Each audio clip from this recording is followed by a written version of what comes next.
Hi, welcome to Bar Cart Bookshelf, a video series about books and the drinks they inspire. My name is Elias, and today we're talking about The Only Good Indians by Stephen Graham Jones.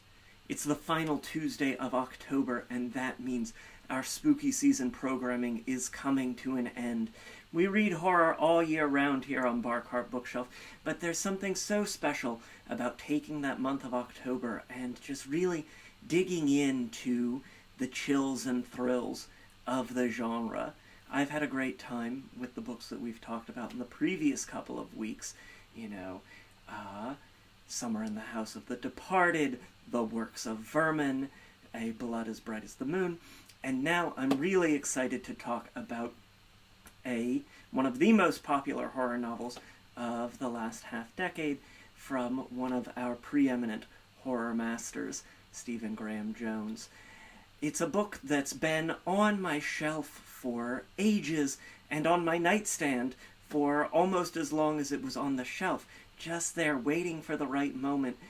And finally, it arrived this year. I was like, we're gonna do it. We're gonna read it. And, we're hesitant to read books for a lot of reasons. Because, you want to be able to talk about it. And also because, you have to be in the right feeling. This has happened to us many times here on Bar Cart Bookshelf. Earlier this year with Saint Death's Daughter, last fall with Nine Fox Gambit, and now with The Only Good Indians.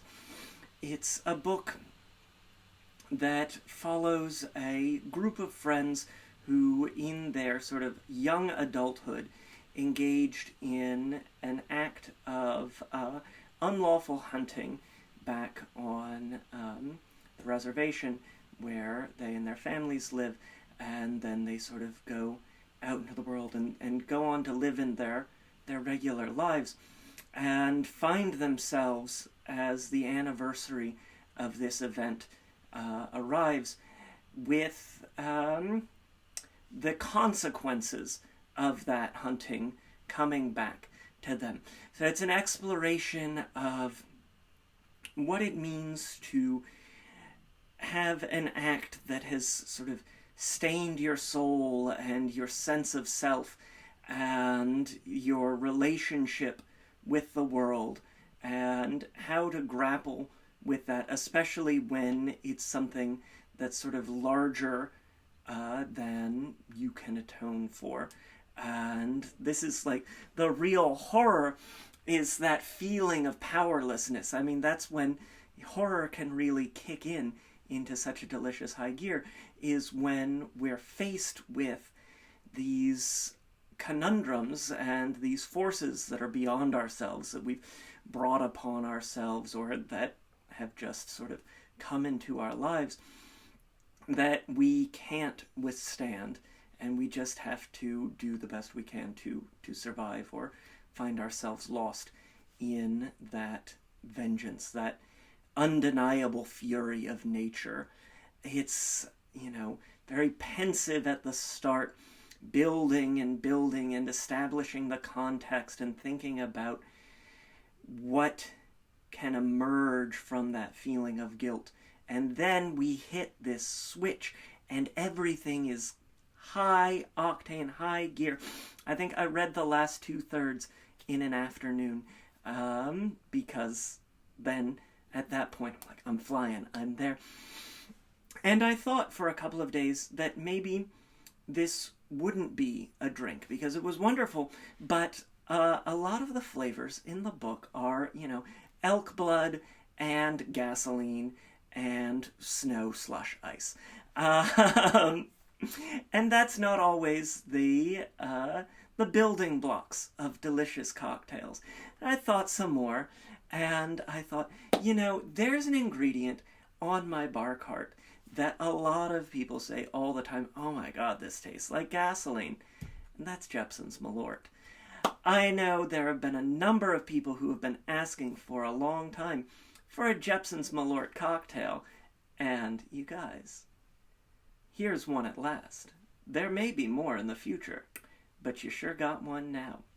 as well as some of our other ingredients. And so when that finally kicked in, then I was able to build a cocktail that's going to be divisive. It's going to be a conceptual cocktail. This is not going to be a drink that's going to be for everyone's palate, but it's bracing, it's exciting, and thrilling, and memorable. And that is the only good Indians. So we'll start with our drink. Our drink today is the elk blood for the sins that have been visited upon us. So we're going to start with 1 3/4 ounces of unaged whiskey. So we have part of this sense of guilt around, hunting deer, hunting elk that aren't quite old enough to be hunted yet. That we failed to meet the, game wardens' laws and regulations around the hunting, and unbalanced the relationship that we have with the deer herd, which is already unbalanced, and adversarial by virtue of just being hunted. Prey do not wish to be devoured, no matter the fact that, hunting helps to keep populations of prey animals in check. And for that sense of unagedness, we've got a white whiskey. So, an unaged whiskey, something that could, in time, become a bourbon, become a rye, become a wheated whiskey or a single malt, but hasn't ever spent any time in the barrel. It's still young. It's got that, sweet, grainy flavor. It's sort of fresh and hot, and, lightning charged. It's an ingredient that I don't use all that often, but it is a fun one to pull out, and a huge shout out to Andre Darlington's cocktail book, Booze and Country, or Booze and Vinyl Country, which I just had the opportunity to read earlier this season as we participated in an event here in Louisville, bringing that ingredient back into my mind space as well. Everything coming together at just the right time in the way we really love here on Bar Cart Bookshelf. And so we've got our 1 3/4 ounces of unaged whiskey in there for that sense of youth and potential for becoming, a much more traditional brown aged whiskey. And to that, we will add 1/2 ounce of our Jeppson's Malort. This is, for those who don't know, a bitter aperitif made in Chicago. It's sort of bittersweet. I really enjoy it. I enjoy it, on its own as an after-dinner treat or a pre-dinner treat as, an aperitif or a digestif.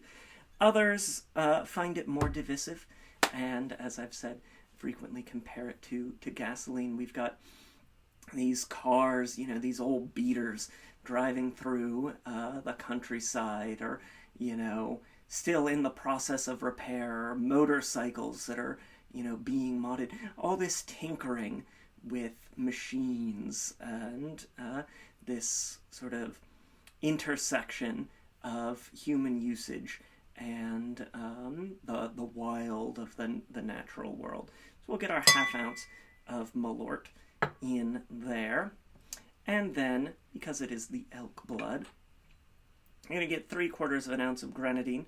Pomegranate syrup, nice rich red. The pomegranate that I use when I make my grenadine, just pomegranate juice, but it ends up, with my recipe, getting a little caramelized, so you get a little more of that sort of rust, brownish red in there as well. You don't just want to get a grenadine off the shelf at the grocery store, because frequently those just taste like the chemical color red, and we deserve to have real fruit flavor in our elk blood. And then we'll get a bar spoon of cream of coconut, the character who enjoys coconut flavor, and that's just going to add a touch of sweetness. There we go. Perfect. Right down in there. And then finally, we're going to add a couple of dashes of Angostura bitters. 1, 2, 3, 4. As always with bitters, easy to add more, hard to add less, but there's a lot of bitterness in this book. A lot of regret, a lot of pain and sorrow, and frustrated attempts at being better and happier with oneself living in the world. And so, a little extra bitterness is certainly not going to hurt.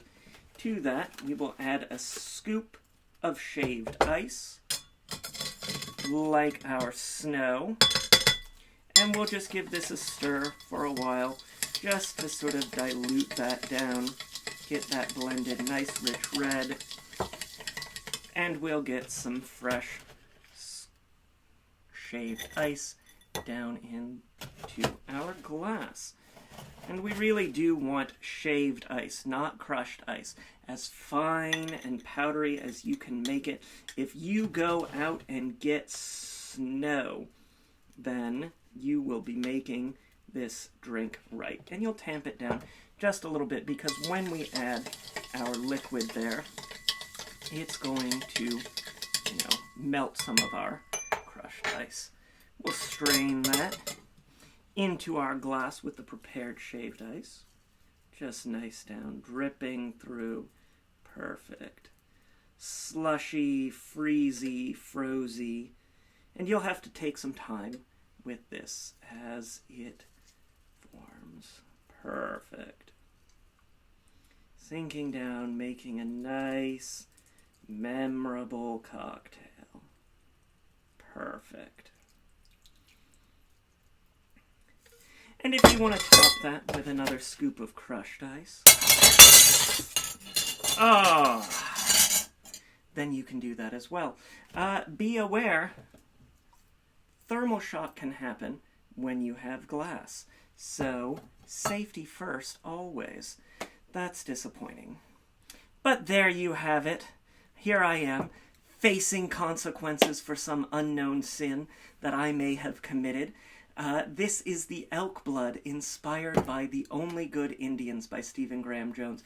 The Only Good Indians is available now. I've got a link to snag it in the description down below, as well as a link to purchase my book, Cocktails and Consoles, 75 Cocktails and Mocktails to Level Up Your Game Night. We've got links to various forms of social media, including Blue Sky and Instagram, where there is always a written version of today's recipe.